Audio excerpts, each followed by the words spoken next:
Hello and welcome back to the Transform Awards North America 2025. I'm joined now by Rowe, and we have Dante Romano, who is their Chief Creative Officer, and we also have Ashley Randolph, who is their Creative Director of Environments.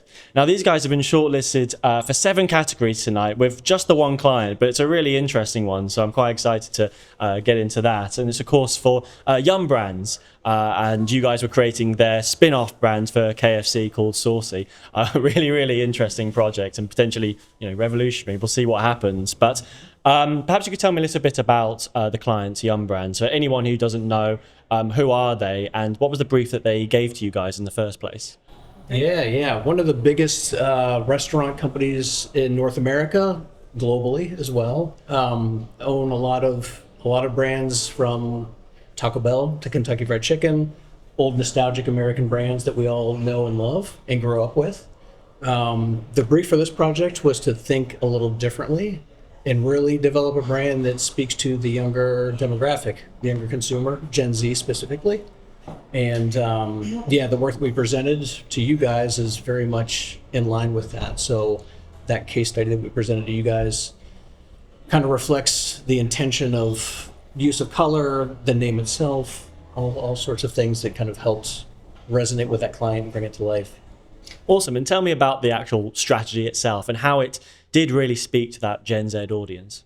I think there's a whole lot that goes into that. Digitally forward, I think, is one of the bigger ones, where the ease of ordering and the process of getting your food is streamlined, both front of house and back of house.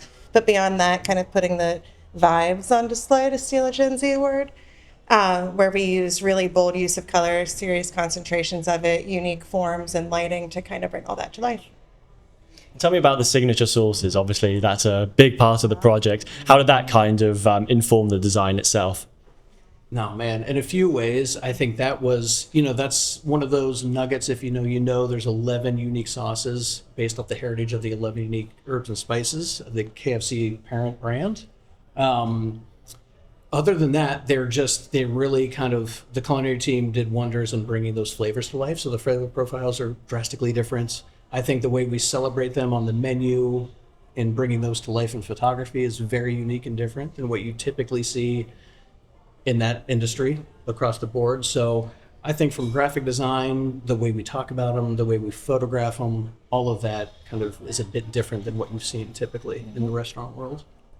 And actually, I understand the restaurant design itself extends far beyond what you might consider to be typical. How did you sort of navigate all those complex architectural details that you had to really speak to? God, oodles and oodles of collaboration. I think even the bigger challenge than that was getting it built, like brand name to restaurant, in 9 months' time. So we were working at warp speed really closely with all the different vendor partners, mill workers, graphics, and just really making sure that we were holding hands and kind of wearing each other's hats a little bit, so that, if somebody had a question, it was proactively resolved rather than in the 11th hour in the field. So there was just a ton of collaboration that went into kind of making all those pieces and parts sing together.